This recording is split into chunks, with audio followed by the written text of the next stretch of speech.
What's up, Wiregrass? I am joined with two guests who need no introduction, so I'm not going to give them one. But unless you've been living under a rock, you should already know that Saturday's stretch of games features a lot of marquee matchups, including but not limited to Alabama versus Georgia, the game that everybody has been talking about. Now, since Kirby Smart has taken over, he has a problem defeating Alabama. He does. Sporting a 1-6 record. People thought it was a Nick Saban curse, but last year's defeat from Kalen DeBoer kind of proved it may just be an Alabama curse. What do you guys think will happen on Saturday? Do you see this curse continuing on, or will the Dogs actually down the tide? It's going to be very interesting because Kirby Smart does not, well, Kalen DeBoer does not have a good record on the road, and this time they're going to Athens. So that's going to be the biggest challenge. But I do think that the Alabama curse is real. I do think Alabama's going to win. Could be a little biased. I know me and Joseph and you are Alabama fans. Guilty as charged. But at the same time, I do think the key is if Ryan Williams will have the same performance that he did last time, having over 100 yards.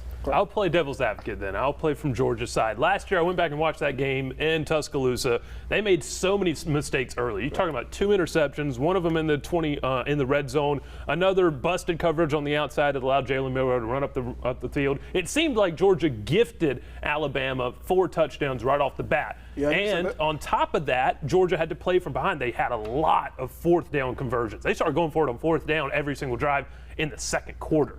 So really, when you go back and look at that game, Georgia gifted them 28 points, it seemed like. Alabama didn't play great until that final drive. They had a great first half, had a bad second half, couldn't do anything offensively. And so Georgia should have won that game. Let's just put it that way. When you're up 35-7 and then you lose by 7 points, you probably should have won that game.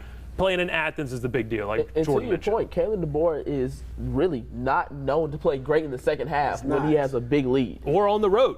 Yeah. But what he is great at doing is playing after a bye week, undefeated as a head coach after a bye week. Now, just switching over from the Tide to the Tigers. Now, obviously, last week, you could say that Auburn got hosed by the refs. Now, they go against a Texas A&M squad who does not have maybe the best defense, but Auburn, they don't really have the best offense as far as putting up points. How do you guys see this matchup kind of swinging? Because for me, I feel that Auburn could be coming into this matchup very angry compared from what happened to last week. How do you guys see this going on? I see it as a coaching challenge. You're having a Texas A&M team that just had a big win versus Notre Dame. How can you keep your guys consistent? And you have this Auburn team that just had a detrimental loss to Oklahoma. How can you lift your guys back up? It's going to be a big one for the coaches. To me, all the pressure is on Jackson Arnold. Can he really perform under pressure?